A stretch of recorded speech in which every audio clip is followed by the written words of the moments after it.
بسم اللہ الرحمن الرحیم۔ السلام علیکم۔ مزمل انفو میں خوش آمدید۔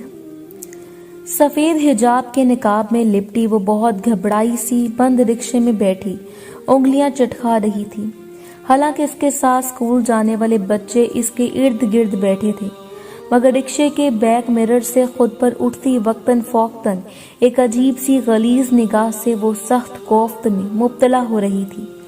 ملکہ کا بس نہیں چل رہا تھا چلتے رکشے سے کود جائے اور ان نظروں سے بچ نکلے جو کچھ دن سے، بلکہ تب سے جب ایک دن رکشے میں بیٹھے ہوئے ایک بہت تیز ہوا کے جھونکے سے اس کے چہرے سے اس کا نقاب سڑک گیا تھا۔ بہت عجیب اور غلیظ سی تھی۔ اسکول پہنچ چکے تھے۔ ملکہ جلدی سے رکشے سے اتری اور جلدی جلدی بچوں کو نیچے اتارا۔ بچے تو اندر بھاگ گئے، وہ بھی تیزی سے مڑی، مگر بیڑا گڑک ہو کندھوں پر ڈالی چادر میں لگے ٹسل کا جو بری طرح رکشے میں اڑ چکا تھا، وہ پھرتی سے رکشے سے اتر کر اس کی جانب آیا۔ وہ چادر کھینچ رہی تھی، اس کے قریب آنے پر اچھل کر ایک سائیڈ ہوئی۔ میڈم جی میں نکلتا ہوں، کہتے ہی اس کے چادر پکڑے ہاتھ پر اپنا ہاتھ رکھنے لگا تھا، مگر ملکہ نے پھرتی سے اپنا ہاتھ پیچھے کھینچ لیا۔ مجھ سے اتنا ڈرے نہیں میڈم جی، جو ہاتھ آج میرے چھونے کے ڈر سے پیچھے کھینچ رہی ہیں وہ تو میں ہمیشہ کے لیے تھامنا چاہتا ہوں، اور ہاتھ تو کیا، میں تو جانے کہاں کہاں سے۔ خیر جانے دے میڈم ملکہ، بس اتنا یاد رکھنا کہ آپ صرف اور صرف میری ہیں۔ ریاض نے اس گہری نگاہ سے سر تاپا دیکھا۔ ملکہ سر تاپا سلگ اٹھی تھی تو بزدل، مگر اب جی کڑا گیا تھا۔ کیا مطلب ہے تمہارا؟ لہجہ حتی الامکان سخت رکھا۔ جانتی تھی بہت بڑی غلطی ہو گئی تھی اس سے، جو بستی کے اوباش ترین انسان، منشیات فروش، گنڈے موالی، شرابی کبابی سے کو اپنا رکشے والا لگوا بیٹھی تھی، مگر اسے پہلے حقیقت بھی کہاں معلوم تھی، اور اب اس منحوس گھڑی کو پچھتا رہی تھی۔ مطلب بہت سیدھا ہے میڈم، میرے دل کی ملکہ کی شادی کرنا چاہتا ہوں آپ سے۔ اس کی ایک ادا سے اپنا پان سے لال ہوئے دانت نکالے۔ تمہیں کوئی بہت بڑی غلط فہمی ہوئی ہے، اور بہتر یہی ہے کہ جلد از جلد تم اپنے اس گندے دماغ سے نکال دو تو بہتر ہے۔ اور تمہاری اطلاع کے لیے عرض ہے کہ میں بچپن سے اپنے خالہ زاد سے منسوب ہوں، اور اگلے مہینے شادی ہونے والی ہے میری، تو جتنا مجھ سے دور رہو اور اپنی اوقات میں رہو گے تمہارے لیے اتنا ہی بہتر ہے، سمجھے؟ ملکہ نے اپنے دل کی بھڑاس نکالی تھی، بول کر رکی نہیں تھی۔ وہ چادر کھینچ کر اندر جانے لگی جب پیچھے سے اس کے گندے ذہنیت میں ڈوبی ہوئی گری ہوئی سوچ عیاں کرتی ہوئی آواز سنائی دی۔ تو پھر ٹھیک ہے میڈم جی، شادی تو آپ کی مجھ سے ہوگی، اگر یہ ضد ہے تو ضد ہی صحیح، اور آپ ابھی مجھے جانتی نہیں ہیں۔ جس چیز کو ریاض اپنی ضد بنا لے اسے حاصل کر کے ہی چھوڑتا ہے۔ جب آپ کے جسم پر میرے نام کی مہر لگے گی تب آپ کو کوئی بھی منہ نہیں لگائے گا، تو آخر تو آپ کو میرے پاس ہی آنا ہوگا۔ اگر میری نہ ہوئی تو کسی اور کے قابل بھی نہیں چھوڑوں گا آپ کو میڈم جی، پورے زمانے میں رسوا کر دوں گا۔ وہ پیچھے سے پھنکارا تھا۔ ملکہ کی آنکھیں ہدک اور ذلت کے احساس سے نم ہوئی تھی۔ کوئی اتنا غلیظ کیسے ہو سکتا ہے؟ وہ جس نے خود کو بچپن سے کسی کی امانت سمجھ کر سیندھ کر رکھا، اب یوں اپنے لیے ذلت بڑے گندے الفاظ سننا بہت کڑبناک تھا، مگر اس بغیرت شخص کو جواب دینا بھی ضروری تھا۔ تبھی پیچھے مڑے بغیر صرف ایک آیت میں سے جواب دیا تھا، وَتُعِزُّ مَن تَشَاءُ وَتُذِلُّ مَن تَشَاءُ، اور اللہ تعالیٰ جسے چاہتا ہے عزت دیتا ہے اور جسے چاہتا ہے ذلت دیتا ہے۔ وہ بے تحاشا روتی اسکول کے اندر آئی تھی۔ خستہ حال غریب بستی میں عبداللہ کی وہ تیسری اولاد تھی، اور اللہ تعالیٰ نے عبداللہ جیسے ایماندار، خوددار، بے حد شریف و نفس انسان کو بس 5 رحمتوں سے نوازا تھا۔ اے کاش خدا تعالیٰ غریب کو اگر بیٹیاں دیتا تو ان کا رزق آسمان سے منو سلوا بنا کر ان کی 4 دیواری کے آنگن میں اتار دیتا، کہ ان کو حلال رزق کی تلاش میں گھر کی دہلیز سے باہر قدم نہیں رکھنا پڑتا۔ وہ سب اپنے مزدور ایماندار باپ کا سہارا بننا چاہتی تھی۔ بڑی بہنوں کی تو آج تک جرت نہ ہو سکی باپ کے سامنے اپنا مدعا بیان کرنے کی، مگر غیر معمولی حسن رکھنے والی ملکہ کچھ زیادہ ہی لاڈلی تھی عبداللہ صاحب کی۔ تبھی ایف اے کے بعد بابا سے اپنی بات منوا کر اسکول پڑھانے لگی تھی۔ باپ کا سہارا بننا چاہتی تھی، مگر کہاں؟ یہ دنیا باہر نکلی بچیوں کو آنکھیں دکھاتی ہے، زندگی ان پر تنگ کر دیتی ہے، کب بننے دیتی ہے کسی بیٹی کو اس کے باپ کا سہارا۔ وہ چاہتی تھی گھر کی گاڑی چلانے میں کچھ تو مدد کر سکے، وہ اسکول پڑھاتی رہی۔ اس دوران بڑی 2 بہنوں کی شادی سادگی سے مگر خاندان میں ہی شریف لوگوں میں ہو چکی تھی۔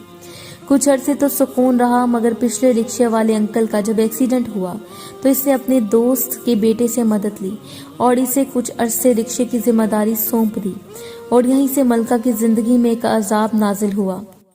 مگر وہ خاموش رہی۔ اگر عبداللہ صاحب کو ذرا سی بھی بھنک پڑ جاتی تو وہ اسے گھر بٹھا دیتے، اور اب عین جب اسکول کی جانب سے اس کی شادی کی وجہ سے اسکول چھوڑنے پر ملنے والا بونس کی وجہ سے وہ مقررہ وقت تک اسکول چھوڑنا نہیں چاہتی تھی، مگر آج ہر حد پار ہو چکی تھی کہ وہ اتنی گری ہوئی دھمکیوں پر اتر آیا تھا۔ تبھی اس نے پرنسپل سے بات کی اور ساری سچائی بتا دی۔ سچ شکر کہ وہ بھی شریف و نفس انسان تھے۔ ملکہ کو بونس دے کر اسی دن اسکول سے رخصت کر دیا۔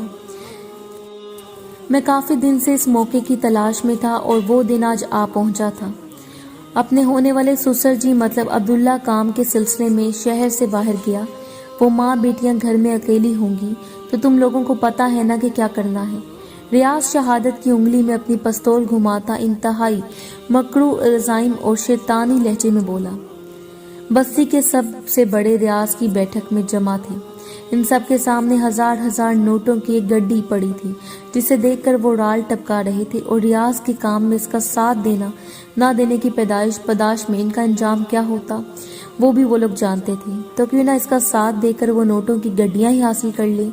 تب انہوں نے اس کی ہاں میں ہاں ملائی اور وہ لوگ انتہائی مکروہ عزائم لیے وہاں سے اٹھے تھے۔ آدھی رات کے وقت 2 بجے ریاض 7 والوں کے گھر سے ان کا ساتھ دینے کی وجہ سے بآسانی دیوار پھلانگ کر ملکہ لوگوں کے گھر میں داخل ہوا تھا۔ ہر سو ہو کا عالم تھا۔ بڑی مکاری سے بیٹھک کا دروازہ کھولا، برآمدے میں سوئی ملکہ کے قریب آیا۔ کچھ غیر معمولی محسوس ہونے پر ملکہ نے پٹ سے آنکھیں کھول دی۔ اپنے سرہانے اس شیطان صفت انسان کو چہرے پر مکروہ مسکراہٹ لیے کھڑے دیکھ کر ملکہ کی روح کانپ گئی تھی۔ تبھی چلانے کو منہ کھولا، مگر ریاض بہت تیزی سے اس کا منہ دبوچے بہت پھرتی سے اسے گھسیٹ کر بیٹھک میں لا کر اندر سے دروازہ لاک کر چکا تھا۔ تبھی محلے کے لوگوں نے باہر سے ان کا دروازہ بجانا شروع کر دیا۔ ملکہ کی ماں اور بہنیں ہڑبڑا کر اٹھ گئی۔ محلے والے دروازہ توڑ کر اندر داخل ہو چکے تھے۔ یہ دیکھو، یہ کوٹھا کھول رکھا ہے ماں بیٹیوں نے، محلے میں غلاظت پھیلا رکھی ہے، پورا محلہ گندا کر رکھا ہے۔ اڑے کوئی کہنے سننے والا ہے ان طوائفوں کو کہ نہیں؟ محلے کا ایک معزز شخص چہلایا تھا۔ تبھی پلان کے مطابق بیٹھک کا دروازہ کھول کر ریاض بھاگ کھڑا ہوا تھا۔ اڑے یہ دیکھو، پکڑو اس ریاض کو۔ جب رنگے ہاتھوں پکڑا جا رہا تھا تو بھاگ رہا ہے، اور دیکھو کس کے ساتھ رنگ رلیاں منا رہا تھا، کس کے ساتھ منہ کالا کر رہا تھا۔ باہر لاؤ اس حرافہ کو، ان کی آگ تو ہم ٹھنڈی کرتے ہیں۔ محلے کے وہ بزدل لوگ کتوں کی طرح آدھی رات کو ان کے صحن میں کھڑے ہو کر بھونکتے کمزور عورتوں پر اپنی مردانگی دکھا رہے تھے۔ ملکہ بغیر دوپٹے سے بیٹھک سے نکل کر پھوٹ پھوٹ کر روتی ماں کے سینے سے لگی تھی۔ سکینہ بیگم نے اپنی پاک دامن بیٹی کی یہ حالت دیکھی تو دل کیا خون کے آنسو روئے۔ سچ شکر کہ اس کی عزت محفوظ تھی۔ اس شیطان نے اللہ کے حکم سے کچھ غلط نہیں کیا تھا، خدا کے انصاف کو بڑی شدت سے پکارا تھا۔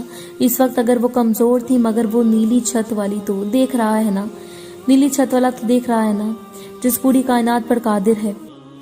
ترجمہ: اور اس بات کے پیچھے نہ پڑ جس کا تجھے علم نہیں، بے شک کان اور آنکھ اور دل سب کے بارے میں سوال کیا جائے گا۔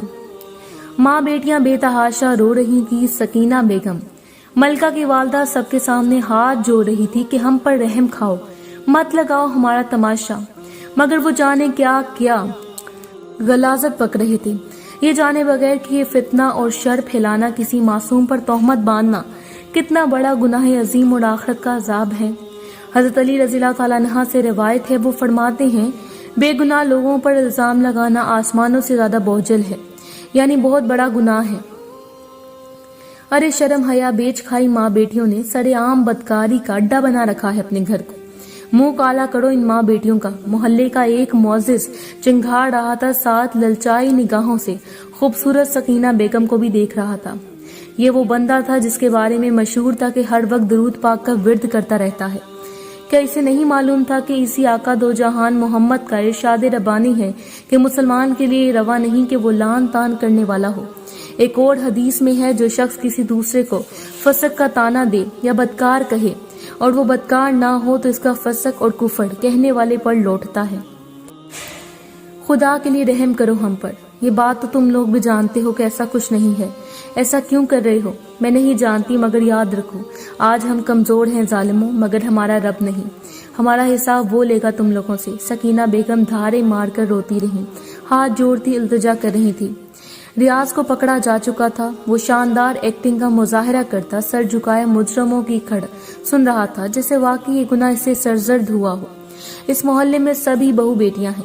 ٹھیک ہے، اگر تم لوگ بدکاری نہیں کرتی ہو تو ثابت کرو. سکینہ بیگم، تمہاری بیٹی نے جس سے بدکاری کی، جس سے منہ کالا کیا ابھی، اور اسی وقت اس غلاظت کے ڈھیر کا اس سے نکاح کر کے اس بستی سے رفع دفع کرو تو ہم تمہیں یہاں رہنے دے سکتے ہیں.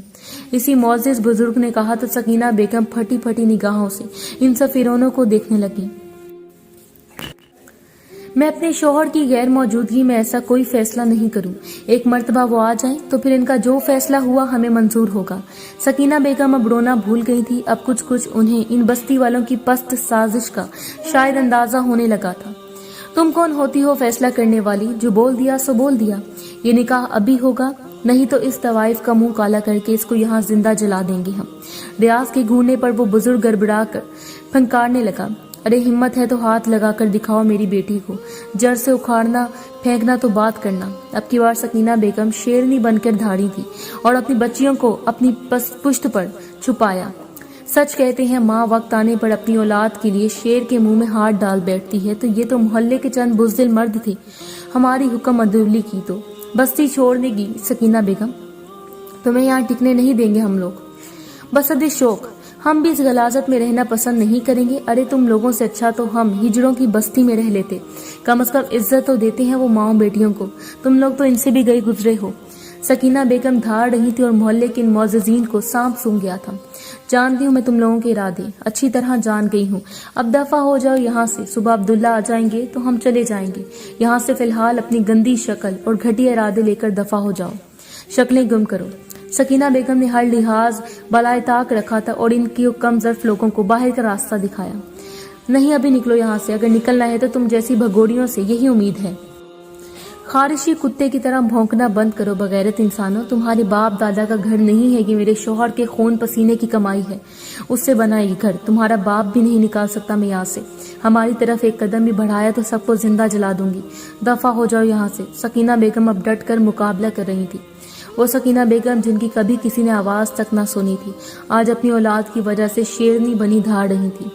کوئی چارہ نظر نہ آئے تو وہ لوگ بکتے ہوئے وہاں سے جا چکے تھے. مجبوراً ریاض کو بھی وہاں سے جانا پڑا. سکینہ بیگم نے اپنی بچیوں کو کمرے میں بند کر کے باقی کی بچی رات کسی چوکیدار کی طرح ان کا پہرا دیا تھا. اگلے دن عبداللہ گھر آئے تو ایک قیامت ان کی منتظر تھی. اتنا کچھ ہو چکا تھا. سکینہ کی بہن بھی آ چکی تھی اور روتی بلکتی سکینہ کی دلجوئی کر رہی تھی. ملکہ نے خود کو کمرے میں بند کر دیا تھا اور رو رو کر ادموئی ہو چکی تھی. ملکہ کا منگیتر سیف وہیں پہ موجود تھا. محلے والوں نے بس نہیں کی تھی. اب بھی ایک ہنگامہ سا تھا جو مچا رہے تھے. پوری بستی میں تماشا لگا رہا تھا. مگر وہ کہتے ہیں نا کہ بے شک عزت اور ذلت اللہ کے ہاتھ میں ہے. سیف نے پورے محلے کے سامنے ملکہ سے نکاح کر کے اسے اپنا نام، عزت اور مان بخشا تھا اور اسی وقت رخصت کر کے اپنے ساتھ لے گیا تھا. وہ بے چین سی بیڈ پر بیٹھی اپنی انگلیاں چٹکا رہی تھی. جب سیف مسکراتا کمرے میں داخل ہوا، ملکہ نے پہلو بدلا. سیف نے اس کی بے چینی نوٹ کر چکا تھا اور ایک سرد سی سانس بھرتا اس کے سامنے بیٹھا. سیف، آپ کو بتاتی ہوں اصل میں ہوا کیا تھا. کچھ مت بولو. سیف نے اس کی گداز گلابی لبوں پر اپنی شہادت کی انگلی رکھی. اس کی سوجی سرخ آنکھیں جانثار کرنے والی نگاہوں سے اسے دیکھا. مجھے کچھ نہیں سننا نہ کچھ جاننا ہے ملکہ. مجھے پتا ہے تو صرف اتنا کہ وہ ملکہ جو بچپن سے میری منگیتر، میرا عشق ہونے کے باوجود، مجھ سے بے تحاشا محبت کرنے کے باوجود، اپنی شرم و حیا کا پاس رکھتے ہوئے کبھی مجھ سے فری نہیں ہوئی تو کسی اور سے کیا ہوگی. ویسے بھی مجھے تمہاری پاکیزگی اور پاک دامنی پر رتی برابر بھی شک نہیں، نہ کبھی ہو سکتا ہے. اس لیے تمام منفی سوچیں اپنی دماغ سے نکال دو اور فی الحال اس مظلوم بچپن کی اپنے عاشق پر توجہ دو جو تمہارا قرب پانے کے لیے کب سے مرا جا رہا ہے. بڑی سنجیدگی سے کہتے آخر میں وہ پٹری سے اترتے بے حد شرارتی لہجے میں بولا تو ملکہ کو خود میں سمٹنے پر مجبور کر دیا. پلیز سیف، مجھے پریشان مت کرے نا. وہ روحانسی سی ہوتی جا رہی تھی مگر بے حد آسودگی سے اس کے سینے میں منہ دے کر جیسے چھپ سی گئی. سیف نے بھی سکون سے مسکراتے اس کمزور سے وجود کو خود میں سمیٹ لیا. کچھ دنوں بعد عبداللہ ہی وہ بستی چھوڑ کر دوسرے شہر میں اپنے الگ اور نئی دنیا بسائی تھی انہوں نے۔ اللہ تعالیٰ کے حکم سے مکافات کا عمل جلد شروع ہو گیا تھا۔ وہ ریاض جو کبھی پولیس کی پکڑ میں نہ آیا تھا، ایک پولیس مقابلے میں دردناک موت میں مارا گیا تھا۔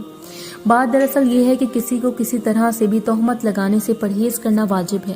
اگر کسی نے کسی کو تہمت لگا دی تو یہ کوئی معمولی بات نہیں، اس کی وجہ سے قیامت کے دن بڑی مصیبت کھڑی ہو جائے گی۔ جس کسی کو تہمت لگائی تھی اس سے چھٹکارا کرنا ضروری ہوگا۔